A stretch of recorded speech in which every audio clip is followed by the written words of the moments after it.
अयोध्या का राम मंदिर करोड़ों हिंदुओं की आस्था का सबसे बड़ा केंद्र, लेकिन आज यही राम मंदिर एक ऐसे विवाद के केंद्र में है जिसने उत्तर प्रदेश की राजनीति में भूचाल ला दिया।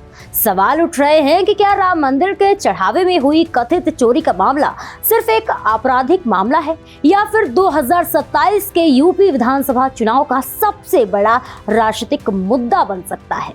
क्या इस मामले से भारतीय जनता पार्टी को राजनीतिक नुकसान हो सकता है? क्या समाजवादी पार्टी और विपक्ष इस मुद्दे को 2027 तक जिंदा रख पाएगा? और आखिर इस पूरे मामले की शुरुआत हुई कैसे? आज के इस एक्सप्लेनर में हम आपको बताएंगे इस पूरे विवाद का राजनीतिक, सामाजिक और चुनावी विश्लेषण। नमस्कार, मैं प्रेयसी पांडे और आप देख रहे हैं भारत एक्सप्रेस। सबसे पहले समझिए कि मामला क्या है।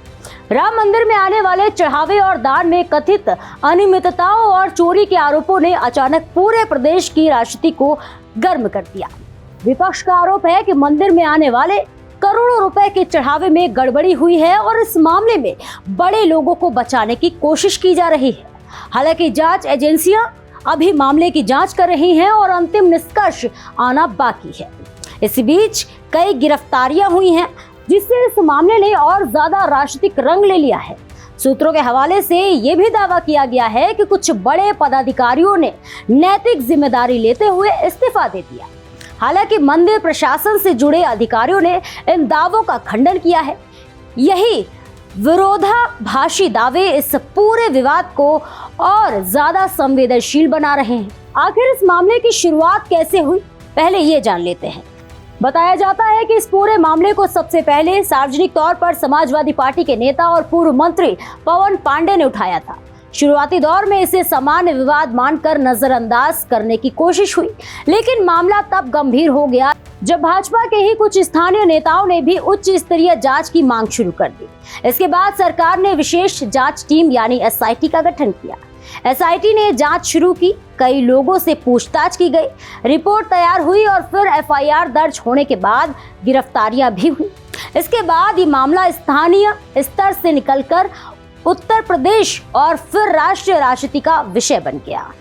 अचानक जमीन खरीदने की चर्चा आखिर क्यों हो रही है? इस मामले का सबसे चर्चित पहलू ये है कि अयोध्या में लंबे समय से ऐसी चर्चाएं चल रही थी कि मंदिर से जुड़े कुछ निजी कर्मचारियों और सहयोगियों के पास अचानक बड़ी मात्रा में धन आ गया और उन्होंने तेजी से जमीनों की खरीदारी शुरू कर दी। हालांकि ये बातें अभी तक जांच और आरोपों के दायरे में हैं और अदालत या जांच एजेंसियों की अंतिम रिपोर्ट आना बाकी है।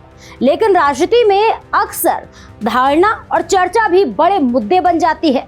समाजवादी पार्टी ने इसी स्थानीय चर्चा को बड़ा राजनीतिक मुद्दा बना दिया और जनता के बीच ये सवाल उठाना शुरू कर दिया है कि आखिर कुछ लोगों की आर्थिक स्थिति अचानक कैसे बदल गई। विपक्ष को क्यों मिला बड़ा मुद्दा? राजनीति में विपक्ष हमेशा ऐसे मुद्दों की तलाश में रहता है जिसने सत्ता पक्ष की नैतिक छवि पर सवाल उठाए। राम मंदिर चढ़ावा विवाद विपक्ष के लिए वैसे ही एक मौका बनकर सामने आ गया। समाजवादी पार्टी के अध्यक्ष अखिलेश यादव लगातार इस मुद्दे को उठा रहे हैं। कांग्रेस भी इसे संसद और सड़क दोनों जगह उठाने की तैयारी में है। वहीं अन्य विपक्षी दल भी इसे भाजपा की जवाबदेही से जोड़कर पेश कर रहे हैं। विपक्ष का सबसे बड़ा आरोप यह है कि जांच के जरिए केवल छोटे लोगों को फंसाया जा रहा है और बड़े लोगों को बचाने की कोशिश की जा रही है। हालांकि सरकार और जांच एजेंसियां इन आरोपों को स्वीकार नहीं करती। भाजपा के लिए ये मामला कितना गंभीर है, यहाँ सबसे महत्वपूर्ण सवाल यही है। राम मंदिर सिर्फ एक धार्मिक स्थल नहीं बल्कि भाजपा की दशकों लंबी राजनीतिक और वैचारिक यात्रा का सबसे बड़ा प्रतीक भी रहा है। भाजपा को राम मंदिर आंदोलन का सबसे बड़ा राजनीतिक लाभार्थी माना जाता है। ऐसे में यदि राम मंदिर से जुड़े किसी आर्थिक घोटाले या भ्रष्टाचार की धारणा जनता के बीच मजबूत होती है तो इसका असर भाजपा की नैतिक और राजनीतिक विश्वसनीयता पर पड़ सकता है। विशेषज्ञों का मानना है कि इस मामले का सबसे बड़ा खतरा विपक्षी वोटों से नहीं बल्कि भाजपा के अपने परंपरागत समर्थकों की नाराजगी से पैदा हो सकता है। क्योंकि जिस व्यक्ति ने श्रद्धा से 100 रुपए, 10 रुपए या लाखों रुपए का दान दिया हो उसके लिए ये सिर्फ आर्थिक नहीं बल्कि भावनात्मक और धार्मिक विश्वास का मामला होता है। लेकिन भाजपा के पास भी है राजनीतिक हथियार। हालांकि ये मान लेना जल्दबाजी होगा कि ये मामला भाजपा के लिए चुनावी आपदा बन जाएगा। मुख्यमंत्री योगी आदित्यनाथ ने इस मामले में सख्त कार्रवाई का संकेत दिया है। सरकार का संदेश साफ है कि दोषी चाहे कोई भी हो, उसे छोड़ा नहीं जाएगा। राजनीतिक विश्लेषकों का मानना है कि भाजपा इस मामले में दो रणनीतियों पर काम कर सकती है। पहली रणनीति होगी तेज जांच और स्पीडी ट्रायल के जरिए दोषियों को जल्द सजा दिलाना। दूसरी रणनीति होगी अपने पुराने राजनीतिक नैरेटिव को मजबूत करना। भाजपा ये संदेश देने की कोशिश कर सकती है कि राम मंदिर निर्माण, रामलला की प्राण प्रतिष्ठा और हिंदुत्व के मुद्दे पर उसकी प्रतिबद्धता पर सवाल नहीं उठाए जा सकते। यानी भाजपा इस मुद्दे को भ्रष्ट व्यक्तियों की गलती के रूप में पेश कर सकती है, न कि पूरी व्यवस्था की विफलता के रूप में। क्या ये मुद्दा 2027 तक जिंदा रहेगा? ये भी एक अहम सवाल है। यही सबसे बड़ा सवाल है। भारतीय राजनीति में कई बड़े मुद्दे अचानक उभरते हैं और फिर कुछ महीनों बाद गायब हो जाते हैं, लेकिन कुछ मुद्दे चुनावी नैरेटिव बन जाते हैं। ये मामला 2027 तक जिंदा रहेगा या नहीं, ये मुख्य रूप से दो बातों पर निर्भर करेगा। पहला, क्या विपक्ष अगले 2 वर्षों तक लगातार इस मुद्दे को जनता के बीच बनाए रख पाएगा, और दूसरा, क्या सरकार समय रहते जांच पूरी कर दोषियों को सजा दिलाकर जनता के आक्रोश को शांत कर पाएगी।